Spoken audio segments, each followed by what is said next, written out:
Maranata! Amém. Ele está vindo, viu? Ele está vindo. Parabéns aí para Sara. Eu sei que é um sacrifício, né, Sara? Cantar com máscara, né, Sara? Meu Deus, eu estava aqui cantando o hino lá no céu e a máscara vem. E cadê o ar, meu Deus? Volta, Jesus, que eu não quero usar mais máscara. Pelo amor de Deus, que é isso. Bom dia, igreja. Um feliz sábado a todos. Enquanto estamos aqui, temos que seguir alguns protocolos ainda, né? Mas eu louvo a Deus porque no céu você e eu não precisaremos mais usar máscaras. Eu louvo a Deus porque no céu isso não mais existirá, não é? São coisas da terra. Temos a alegria de poder retornar aqui, encerrando essa semana tão especial, né? Mini semana, restaurados. E é um momento especial para nós, porque nós precisamos disso, né? Precisamos de restauração. Eu louvo a Deus pelo convite que foi feito, agradeço a Deus pela oportunidade de estar aqui com vocês, minha amada igreja. E eu estava lembrando do primeiro sermão que fiz aqui nessa igreja em 1999. Quem era nascido nessa data? É porque eu preguei, eu tinha 5 anos, gente. Foi o meu primeiro sermão. Em 1999, quem não era nascido, levanta o braço. Em 99, que está aqui, quem não era nascido. Então vocês não sabem qual foi o sermão que eu preguei, vão ficar sem saber, tá bom? Depois, vocês se tiverem curiosidade, a gente fala. Quando tudo falha. Esse foi o tema do primeiro sermão que eu preguei aqui. E eu imaginei, quando tudo falha, precisa de uma restauração, né? Interessante. E fui chamado esse ano para pregar. E estamos aqui falando sobre isso, sobre restauração. Restauração da fé, restauração da esperança, restauração do amor, do perdão, né? Da amizade, dos relacionamentos, restauração da esperança, da fé, do amor, da harmonia no lar. Restauração é algo que precisamos diariamente. E somente um Deus que ama, um Deus que é tão poderoso, tão cheio de amor, pode fazer isso na nossa vida, né? Somente Ele. Você que está em casa também, nos acompanhando aí, sei lá, em casa, no carro, em qualquer lugar que você esteja aí através da internet, seja muito bem-vindo a essa celebração, a esse Deus tão maravilhoso, ao Deus Criador dos céus e da terra. Muito bem, me deixaram aqui com um tema maravilhoso, amo falar sobre esse tema, porque ele fala sobre a maior, melhor e a mais esperada promessa que você e eu temos guardado no nosso coração, que é a volta de Jesus. E nós que conhecemos as profecias bíblicas, nós que conhecemos a palavra de Deus, que temos entendimento do tempo e do que tem acontecido no mundo, nós temos a convicção plena, a certeza de que falta muito pouco para Jesus voltar. Falta muito pouco para essa promessa se cumprir. Falta muito pouco para a restauração eterna.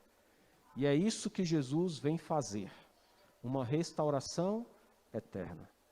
Eu convido você a abrir a palavra de Deus no livro de João, capítulo 14.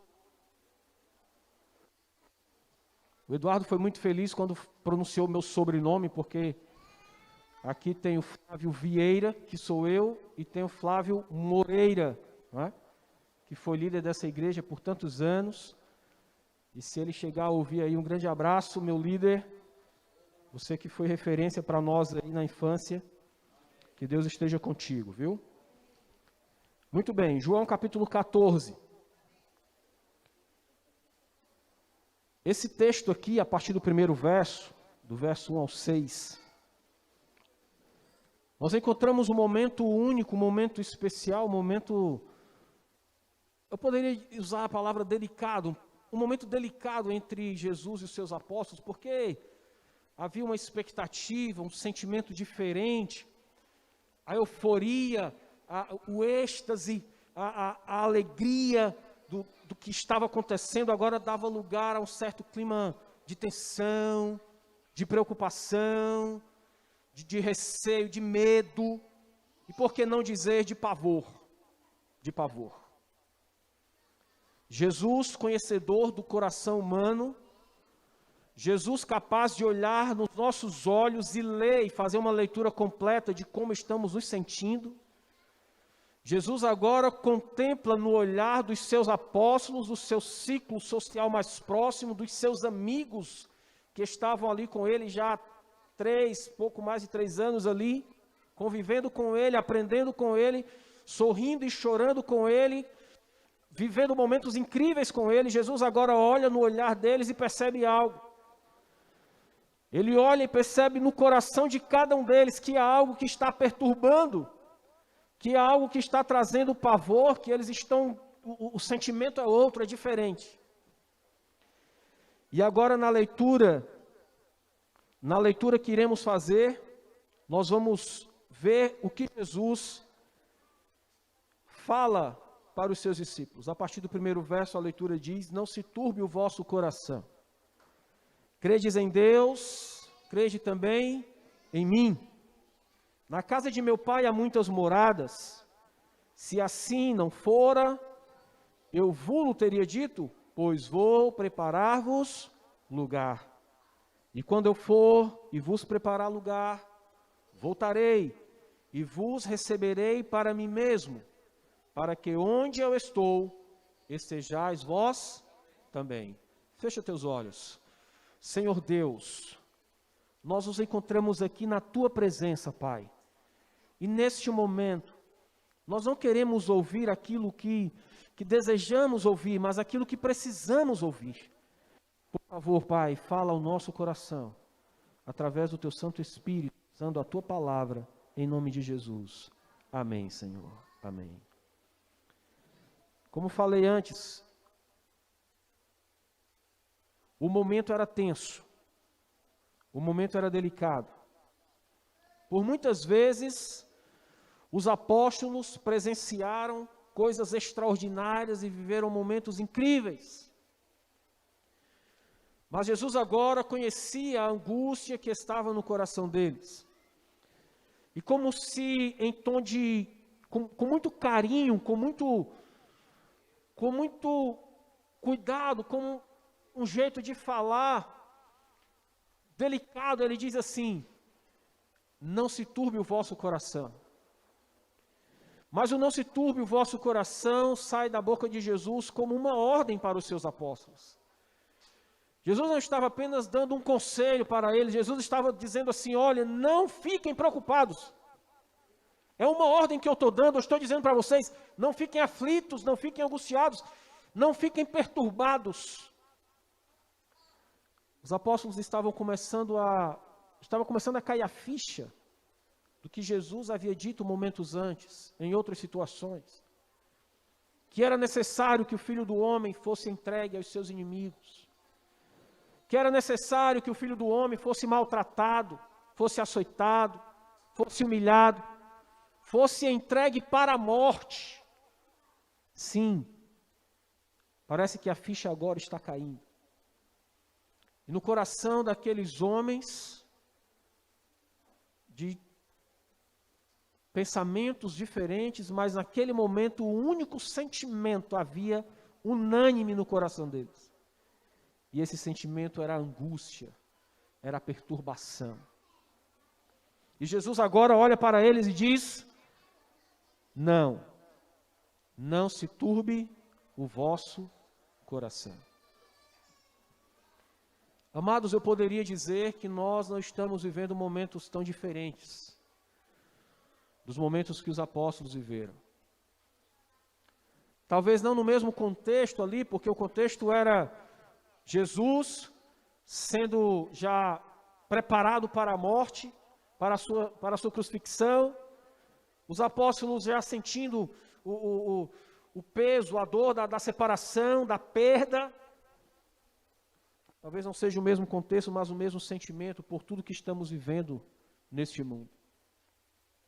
A criminalidade aumentando, a violência aumentando, a insegurança, a incerteza,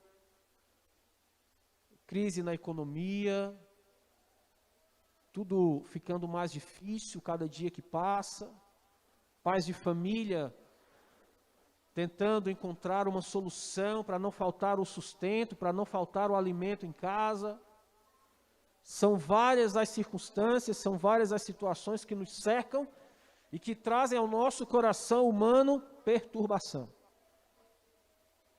Mas assim como a ordem saiu da boca de Jesus, aquelas palavras saíram da boca de Jesus para os discípulos. Nessa manhã Jesus está dizendo para você e para mim, não se turbe o vosso coração. O interessante é que quando Jesus ele diz não se turbe o vosso coração, ele continua falando.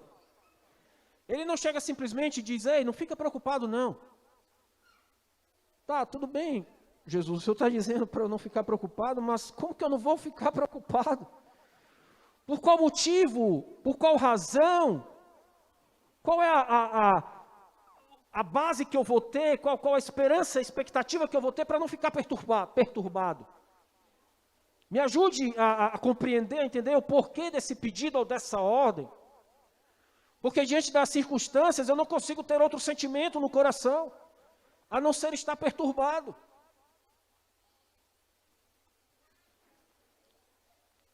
E Jesus ele fala que nós não devemos ficar perturbados, porque ele tem algo especial para nós. Primeiro ele diz, não se turbe o vosso coração. Ele diz o que nós devemos fazer. Depois Jesus ele vai dizer, como fazer? Como que eu vou fazer para não ficar perturbado? O que é que eu posso fazer para não ficar perturbado? Ele resume em uma palavra. Ele diz, crede. Eu vou repetir. Acho que só o Eduardo entendeu. Ele diz assim, ó, não se turbe o vosso coração. Crede. Eu vou repetir de novo para dar mais uma chance para a igreja. Jesus disse assim, ó, crede. Acreditar, confiar, ter fé em quem? Nele, no Pai que o enviou, na promessa que está sendo feita, naquilo que Ele está propondo para eles. Jesus está dizendo para você nessa manhã, filho, eu sei, tá difícil, tá complicado, o desejo do coração de vocês é que eu volte o quanto antes, eu sei disso, mas não se turbe o vosso coração, apenas creia.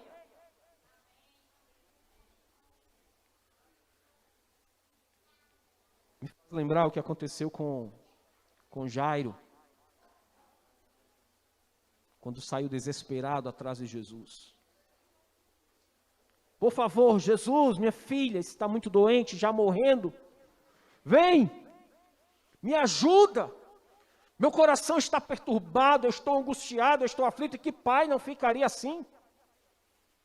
E que pai não ficaria assim? Nas noites em que os filhos adoecem, febre e outras coisas mais, os pais ficam ali, principalmente as mães, né? Mas aquela aflição, aquela angústia, desejando que passe, que o menino fique logo bom, porque você se sente impotente, incapaz de resolver, e o coração fica perturbado. E esse era o sentimento no coração de Jairo. Agora, por favor, Jesus, vem. Jesus foi com ele. Mas no meio do caminho, alguém chegou e disse assim, deixa, não precisa mais, teu filho morreu. E aí acontece algo extraordinário, Jesus novamente olha para um coração humano cheio de angústia, perturbado pela situação, com dor agora não mais de uma filha enferma, mas de uma filha morta. E Jesus diz assim, apenas creia. Não temas, foram as palavras de Jesus. Creia somente. Creia somente. Está difícil, irmão, tua vida? O problema parece que não quer acabar. Termina um, já chega outro. E problema é assim, não manda recado, né? Simplesmente vem.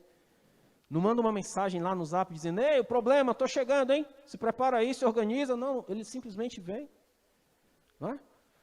A doença não bate na porta dizendo, ó, estou deixando uma encomenda aqui para você, uma cartinha, semana que vem eu vou entrar aqui, tá bom? Você vai ficar doente, ninguém.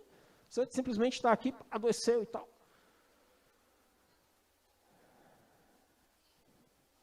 Os problemas estão aí, as lutas estão aí. Jesus está dizendo para você, não se turbe o vosso coração. Creia. Esse é o primeiro ponto. Jesus, ele diz para você ficar tranquilo. calmo. Senhor, como é que eu vou ficar calmo? Numa situação dessa, tá complicado aqui, Jesus, assim, creia. Creia somente. Creia em Deus, o Pai, e em mim. Creia. Confiar, acreditar, é o que você e eu precisamos fazer para não ficarmos com o coração perturbado. Descansar no Senhor. Não foi Ele quem disse, lançai sobre mim as vossas ansiedades, os vossos problemas, as vossas angústias. Ei, foi Ele quem disse também, ó, vinde a mim, os que estão cansados, sobrecarregados, que eu vou fazer o quê? Aliviar. Então Ele está dizendo agora, creia, porque foi Ele quem prometeu o alívio. Creia nele, porque foi Ele quem prometeu a cura. Creia nele, porque foi Ele quem prometeu que tudo que você pedir ao Pai, em nome dEle, assim fará. Creia, creia, apenas creia. Ele fala algo mais. Ele diz que você e eu precisamos fazer, não ficarmos perturbados. Disse como fazer? Crer, acreditar nas suas promessas, mas principalmente, acreditar e crer na promessa de um novo céu e de uma nova terra. Vou repetir de novo. Eu não vou repetir o que eu falei, eu vou ler. Apocalipse 21, versículo 4 diz, e lhes enxugará dos olhos toda lágrima. Diga amém, igreja. Ei, é toda lágrima, sabe o que Jesus está dizendo? É que você não vai mais derramar nenhuma lágrima. E quantas lágrimas você já derramou, ou está derramando agora, o teu coração chorando agora, por alguma razão, não sei. Mas Jesus está dizendo que no novo céu e na nova terra, você não vai mais derramar nenhuma lágrima. Que a morte já não existirá. Ei, escuta, vou dizer de novo, a morte não mais existirá. Ele diz também que eu não vou mais sentir dor. Eu não sei quantos aqui tem hérnia de disco, mas quando ela está inflamada, misericórdia, que dor. Pense num negócio chato, eu tenho 2. Alguém mais aqui deve ter, não sei, minha mãe tem 3 ou 4, misericórdia. Gente, tem dores piores que essas, eu sei. Pedra nos rins, misericórdia, eu nunca tive, mas conheço alguém que teve. Gente, camarada descreve assim, parece que é a morte chegando, avisando. Sou eu a morte. Deve ser terrível. E quantas dores nós sentimos? Dores na alma, no coração, na mente. E Jesus está dizendo que no novo céu e na nova terra não haverá mais dor. Você não vai mais sentir dor. Nem do unha encravada. Aquele negocinho que não pode nem, não, Miguel, pode nem calçar o sapato. Se alguém tocar, meu Deus, sai a lágrima no olho na hora. Né? São dores terríveis. Mas Jesus está dizendo, creia, por quê? Porque acredite na promessa de um novo céu e de uma nova terra. Diante dos problemas, das lutas, das dores, das angústias, nós devemos crer na promessa de um novo céu e de uma nova terra. Na promessa que Jesus disse e fez aos discípulos e ecoa em nosso tempo e ecoará até que Ele volte, porque Ele disse, eu estou indo para o Pai e lá eu vou preparar um lugar para cada um de vocês. E o melhor de tudo é que quando tudo estiver pronto, eu vou voltar, e quando eu voltar, é para levar vocês para morar comigo para sempre. Louvado seja o Senhor. Louvado seja o Senhor. Esse é um sentimento que há no nosso coração. Um sentimento, um desejo inconsolável, como disse C.S. Lewis. Ele escreveu o seguinte: há ocasiões em que eu penso que não desejamos o céu, mas com mais frequência me pergunto se no fundo do coração alguma vez desejamos outra coisa. O céu é a assinatura secreta de cada alma, o desejo incomunicável e insaciável, a coisa que desejávamos antes de encontrarmos nossa esposa, ou fazermos nossos amigos, ou escolhermos nosso trabalho, e que ainda desejaremos em nosso leito de morte, quando a mente não mais conhecer nossa esposa, ou amigo, ou trabalho. O céu é o que mais nós desejamos, é o que mais nós queremos. Você acredite nisso ou não, mas é o desejo do coração de todo ser humano. Até mesmo daqueles que dizem que não acreditam em Deus. Eles querem uma vida. Pergunta para qualquer um deles aí: quanto tempo você quer viver? Eles vão dizer: quero viver para sempre, se eu pudesse escolher. Mas esse viver para sempre só vai existir no novo céu e na nova terra. A eternidade que Jesus tem guardada para todos nós. Eclesiastes, Salomão vai dizer que Deus colocou no nosso coração o quê? O quê? A eternidade, o desejo pela eternidade. Está lá, Eclesiastes. O desejo pela eternidade, a vontade de viver para sempre. Foi Deus quem colocou isso no nosso coração. O pecado veio, quebrou tudo, separou o homem de Deus, do propósito, do objetivo, do plano de Deus. Mas aí vem Jesus, e Jesus é o restaurador. Vou dizer de novo, estava tudo quebrado, e Jesus se tornou o restaurador. Ou seja, Jesus restaurou tudo que precisava para que você e eu pudéssemos desfrutar a eternidade. E o mais maravilhoso é que você e eu não precisamos fazer nada para isso. Ele fez tudo o que precisava ser feito. Nada que você e eu pudéssemos fazer, por grandioso que fosse, ou por pequeno que fosse, iria resolver o problema. Nem mesmo os anjos do céu poderiam fazer. Só Jesus. E Ele fez. Jesus resolveu o problema, Ele se tornou o restaurador, e através dele nós temos a vida restaurada, o casamento restaurado, a saúde restaurada, os negócios restaurados, como vimos aqui no Provai Verde. A restauração faz parte dele, é Ele é que tem poder. Está precisando de restauração aonde, meu irmão? Vai para Jesus. Está precisando de restauração no casamento? Vai para Jesus. É restauração nos negócios? Vai para Jesus. É na saúde? Vai para Jesus. Agora confia, creia. Porque é o que Ele falou. Não se turbe o vosso coração. Crede, creia. Na sequência Ele fala da casa de meu Pai, na casa de meu Pai. Agora Ele fala das moradas, um lugar para você na casa do Pai. No Novo Testamento há 318 referências sobre a volta de Jesus.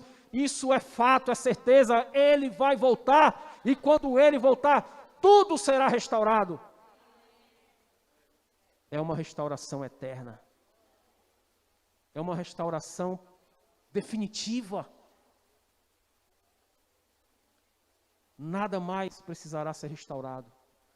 Quando Jesus voltar, tudo será restaurado. Nada mais se quebrará. No Antigo Testamento nós encontramos o texto que diz que o mal não se levantará uma segunda vez. Que coisa extraordinária. Deus colocará um ponto final, erradicará o mal, eliminará o mal para sempre. Nada mais roubará a nossa paz. Nada mais causará angústia no nosso coração. Nada mais nos deixará perturbados, porque a promessa se cumpriu. Jesus voltou, e agora há uma restauração eterna. Você e eu restaurados. O apóstolo Paulo vai dizer que esse corpo mortal se revestirá de quê? Imortalidade. É algo extraordinário. É algo extraordinário isso. Esse corpo mortal se revestirá de imortalidade. Estou aqui, Jesus. Flávio, você não vai mais morrer, Flávio. Como é Jesus? Peraí. Flávio, você agora vai ser imortal. Você vai viver para sempre. Paulo vai dizer que esse corpo que é corruptível, que com o tempo as rugas vão surgindo, cabelo vai caindo, né, amiga? O pelo do cabelo vai ficando branco, vai mudando a cor, vai... Esse corpo que se corrompe por causa do pecado não mais existirá, porque ele agora será incorruptível. Pelo poder de um Deus criador, de um Deus restaurador. Agora eu te pergunto, irmão. Eu te pergunto. Se Deus é capaz de transformar um corpo mortal em um corpo imortal. Se Deus é capaz de transformar algo corruptível em algo incorruptível, o que é que Deus não pode fazer por ti, irmão? Qual é a parte da tua vida que Deus não pode restaurar? Ei, escuta! Não há nada que seja impossível, porque para Ele tudo é possível. Esse Deus que está aqui acalmando os apóstolos, dizendo para eles, não se turbe o coração. Esse Deus que fez essa promessa de que na casa de seu pai há muitas moradas, de que há um lugar especial, de que há um lugar maravilhoso para você e para mim. Esse Deus que fez essa promessa, Ele está aqui presente nesta manhã. Ele está aqui dizendo para você, mas Ele não está dizendo assim à toa não, porque Ele está olhando para dentro do teu coração. O Eduardo não sabe qual é a angústia da minha vida, eu não sei qual é a angústia do coração do Alvernec, eu não sei qual é a angústia do coração do Misael, do Anderson, eu não sei, mas o Deus que está presente aqui conhece as nossas dores. E é Ele quem está dizendo, ei, não se turbe o coração, creia na promessa. Creia no que eu estou te prometendo, creia que há morada para você, creia que há um céu. Temos um anseio pelo céu, temos o desejo de viver com Cristo, e esse desejo deve nos motivar a seguir. Esse desejo também deve nos motivar a tomar decisões, a fazer escolhas. A dizer, Jesus, está aqui a minha vida toda quebrada. Jesus, eu me afastei de ti, minha vida se despedaçou. Jesus, eu andei em caminhos errantes, minha vida se tornou em pedaços. Mas Jesus, alguém está dizendo agora para mim, que a tua palavra diz que o Senhor é o Deus que restaura todas as coisas. Então o Senhor está aqui, a minha vida toda quebrada, mas ela está aqui.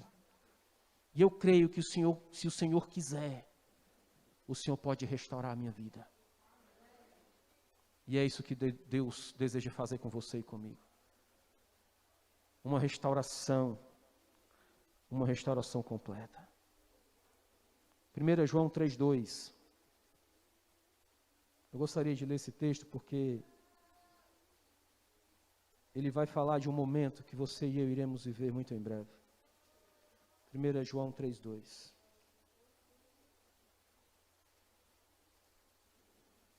Amados, olha como João escreve. Aqui está um camarada que teve a vida restaurada por Jesus. Aqui está um camarada que saiu de arrogante, de ignorante, de bruto, poderia até usar essa expressão, e se tornou no camarada que mais falou sobre amor. Ele diz, verso 2, amados, somos filhos de Deus. Somos filhos de quem, igreja? Filhos de quem, igreja? De Deus. Você não é filho de qualquer pessoa, irmão. A palavra de Deus está dizendo que você e eu somos filhos de Deus. Filhos de Deus. E ainda não se manifestou o que haveremos de ser.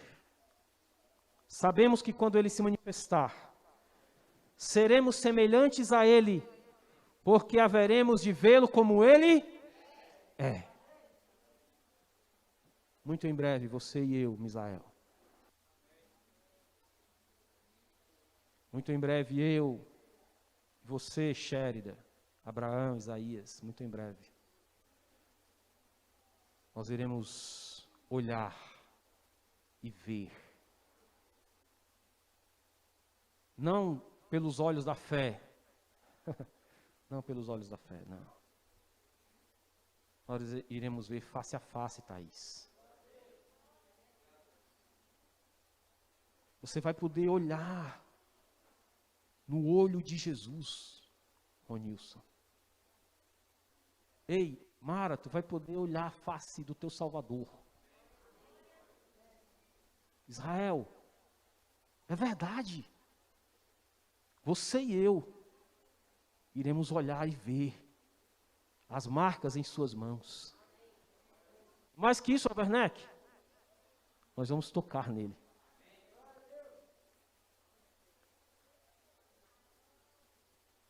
Isso deve ser o motivo da nossa alegria, da nossa esperança, da nossa fé. E é por isso que eu entendo porque que Jesus, quando ele disse, ei, não se turbe o vosso coração, Jesus poderia ter falado qualquer outra palavra depois disso. Jesus poderia ter dito assim, ó, venham cá, meus amigos, não fiquem tristes não. Eu vou morrer, vou ressuscitar, vou para o céu, vai ficar tudo bem. Olha, não fiquem perturbados não, vai passar. Tudo nessa vida passa. Mas Jesus fez questão de dizer o motivo pelo qual você e eu, minha irmã, não precisamos mais viver com o coração perturbado. E sabe qual é esse motivo? É que muito em breve, como João viu, e se ele viu e escreveu, eu creio, eu acredito, porque está escrito, não é no livro de história, não é no livro de conto de fadas, está escrito na palavra do Eterno. Ele viu um novo céu e uma nova terra. O novo céu e a nova terra que Jesus prometeu. João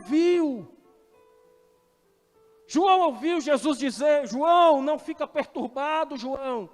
Porque eu vou preparar um lugar para vocês. Creiam no Pai, creiam em mim. E agora João não está mais ouvindo as palavras de Jesus. Jesus já morreu, já ressuscitou, já foi para o céu. João já está velho e agora na sua velhice, João vê o que Jesus havia prometido para ele anos antes. E João agora escreve com toda a convicção, com todo o desejo do coração. Ele diz, eu vi o novo céu e a nova terra que Jesus prometeu para nós. Eu vi.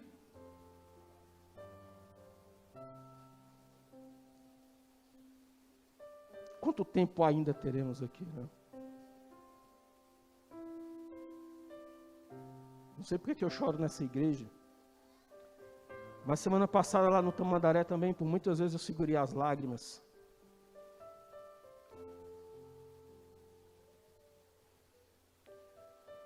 O Dr. James Gray expressou em uma canção que ele compôs anos atrás, ele disse assim: quem se importa com a jornada,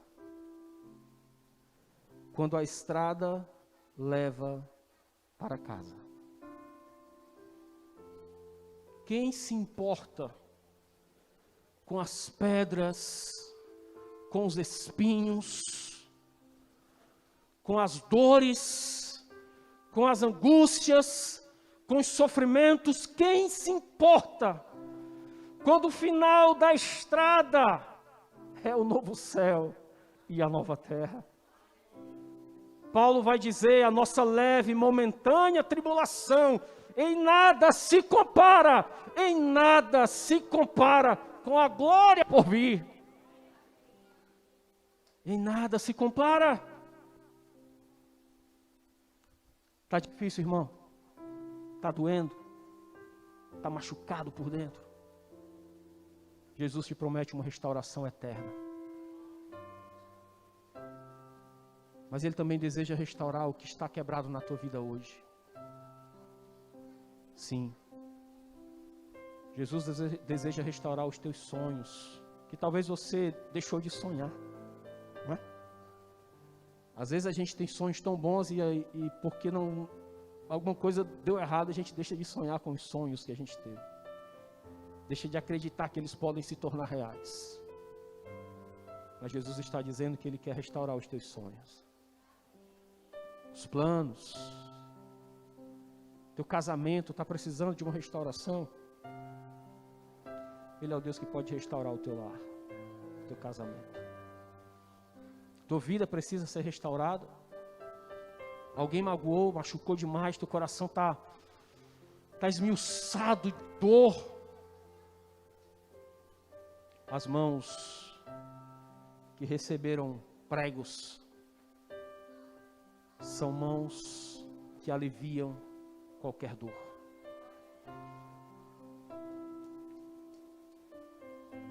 O profeta Jeremias vai falar sobre o oleiro, não é? A casa do oleiro. O barro que se quebra nas mãos do oleiro se torna um novo vaso. Vidas quebradas, corações despedaçados, quando estão nas mãos do oleiro, são restaurados. Ele junta os pedaços, ele faz um vaso novo, ele restaura. Enquanto estivermos neste mundo, sofreremos, nos entristeceremos, ficaremos preocupados, aflitos, porque essa é a corrente normal, é a normalidade da nossa vida. Mas Jesus está dizendo para você e para mim nesta manhã: não se turbe o vosso coração. Crede em Deus, crede também em mim. Primeiro ponto, nós não devemos ficar perturbados. Segundo ponto, nós devemos crer. Terceiro ponto, você e eu precisamos colocar nossa fé totalmente em Jesus. Totalmente em Jesus. O céu é um lugar de muitas moradas. Nos versos seguintes, 4, 5 e 6, acontece algo interessante, nós iremos concluir agora. Jesus, ele diz no versículo 4, vocês sabem o caminho para onde eu vou. E então no versículo 5, um dos apóstolos, sim, aquele que mais na frente, depois que Jesus iria ressuscitar, depois que os apóstolos iriam dizer, nós vimos o Mestre, ele ressuscitou. E ele iria dizer assim, só acredito vendo, só acredito se eu tocar. Esse apóstolo aqui no versículo 5 vai dizer assim, Jesus, mostra-nos o caminho. Preste atenção, se você não entendeu nada da mensagem agora, mas eu sei que você entendeu porque o Espírito Santo está aqui, e ele está iluminando a tua mente. Mas grava isso que Jesus falou. Versículo 6, Jesus diz assim, Tomé, presta bem atenção. Eu sou o caminho. Jesus poderia parar aí, não era? Mas Jesus, ele vai além. Jesus sempre vai além. Você já prestou atenção? Jesus sempre vai além. Ele sempre nos surpreende. É sempre mais do que aquilo que nós imaginamos. É sempre mais do que aquilo que nós pensamos. Esse é Jesus.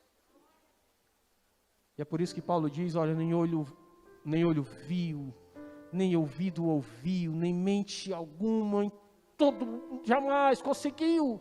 E vai conseguir imaginar tudo que existe lá, o que Deus tem preparado.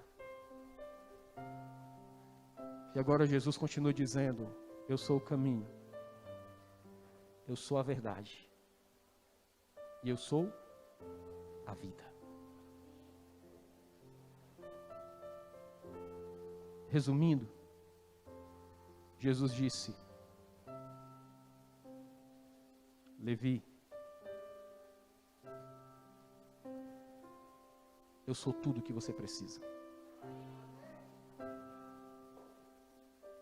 Ah, mas se eu não fizer isso, vou perder o grupo, vão me tirar, vou ficar excluído, vou ficar de fora. Vou dizer, Jesus é tudo, Sara, que você precisa. Ah, mas isso aqui é gostoso, cara, vai ser legal. Jesus é tudo que você precisa.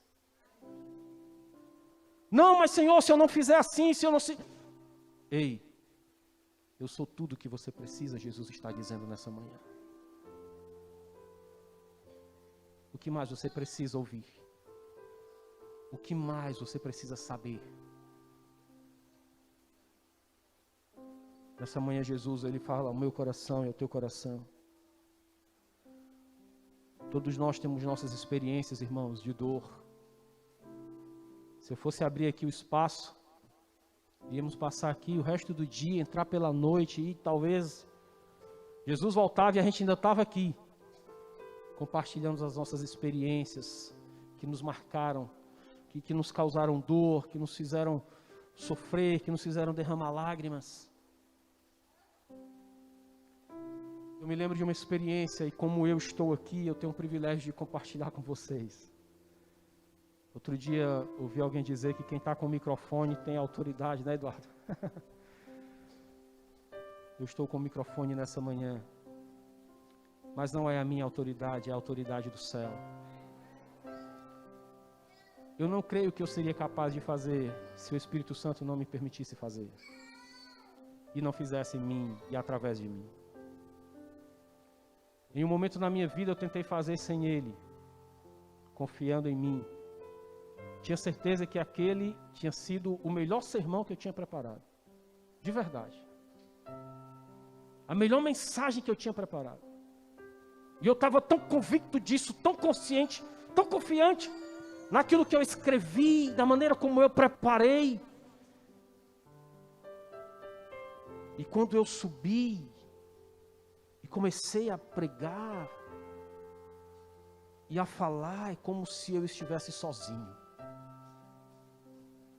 E foi a pior experiência da minha vida como pregador. Foi querer pregar a palavra de Deus sem o Espírito de Deus. Foi querer pregar a palavra de Deus confiando em mim, acreditando na minha capacidade. Por isso que eu digo que é a autoridade dele. É ele que está falando.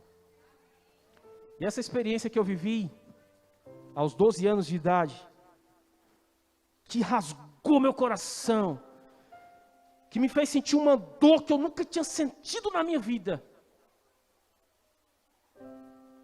Mas foi uma dor tão profunda, tão intensa, que eu chorava e eu não queria parar de chorar de tanto que estava doendo no meu coração. Aos 12 anos de idade, eu vi na sala da minha casa, aqui no Conjunto Ceará, quando eu morava aqui, o caixão que estava depositado ali, o corpo do meu avô, pai do meu pai. O homem mais doce e mais adorável que eu conheci na minha vida. E vê-lo ali agora sem poder abraçá-lo mais, sem saber que ele não mais estaria comigo, me quebrou por dentro. E eu chorava inconsolável no quarto. E minha mãe chegou e: Flavinho, pare, filho, você está chorando demais. Eu: mãe, não quero, não aceito. E agora eu entendo por quê que naquele dia, olhando para o coração dos seus apóstolos, Jesus disse: não se turbe o vosso coração. Crê em Deus, crê também em mim. Há moradas na casa do meu Pai. Eu vou para lá, vou preparar um lugar. Quando tiver tudo pronto, eu vou voltar e vou levar você para morar comigo. Agora eu entendo por que Jesus falou isso. Sabe por quê? Porque foram essas palavras que naquela noite de dor e de sofrimento trouxeram paz ao meu coração. Minha mãe olhou para mim e disse assim: fica tranquilo, porque quando Jesus voltar, esse que você está vendo morto, ele vai ressuscitar. E é por isso, irmãos, que eu creio na restauração eterna, que Jesus vai fazer quando Ele voltar. É para mim, é para você, é para todos nós. Eu não sei quantos nessa manhã precisam de uma restauração, eu não sei. Mas se você precisa, Jesus, Ele quer restaurar. Jesus, Ele pode restaurar. Você precisa apenas crer. E esse é o primeiro apelo. Há alguém nessa manhã que precisa de algo na vida, de restauração. Se coloque em pé neste momento. Eu não sei o que é, você sabe. Amém. Jesus vai restaurar. Segundo apelo, talvez você tenha andado longe, distante, não sei. Alguns rostos aqui para mim são diferentes, conheço alguns, outros não. Mas talvez nessa semana Deus tenha preparado tudo para que você tivesse a vida restaurada por Ele. E Ele está te convidando para você ficar em pé. E seja o que for, talvez o teu pensamento do que é vida espiritual, talvez a tua vida como cristão precisa ser restaurada. Talvez você não tenha sido o cristão que deveria ser, e nessa manhã Jesus está dizendo: ei, eu quero restaurar a tua vida. Fica em pé, nós vamos orar. Agora talvez você também sonha e deseja com esse dia, o dia da restauração eterna. E esse dia está chegando e você sabe disso porque as profecias apontam para isso. E agora Jesus está dizendo: ei filho, se você crê em mim, deseja e almeja essa restauração, o dia em que você vai deixar de ser mortal e se tornar imortal, o dia que você vai deixar de ser corruptível e vai ser incorruptível, o dia que você vai ser revestido da minha glória e vai herdar comigo todas as coisas que eu herdei quando conquistei a vitória na cruz, quando ressuscitei e venci a morte, quando ascendi ao céu e assentei à direita do Pai. Se é teu desejo, filho, herdar esta restauração eterna e viver a eternidade comigo, então se coloca em pé agora, para poder nós juntos continuarmos a nossa jornada, crendo, que a despeito de um mundo que sucumbe ao precipício, que se afunda no desespero, nós erguemos nossa cabeça para o alto, porque é de lá que vem a nossa redenção, e vivemos em paz no coração, porque Jesus é o príncipe da paz, e Ele é o nosso Senhor, e é nele que estão firmadas as nossas expectativas e a nossa esperança. Nós iremos cantar um último louvor.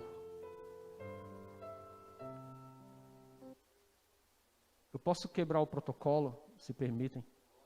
Quem manda é o Espírito Santo. Amém.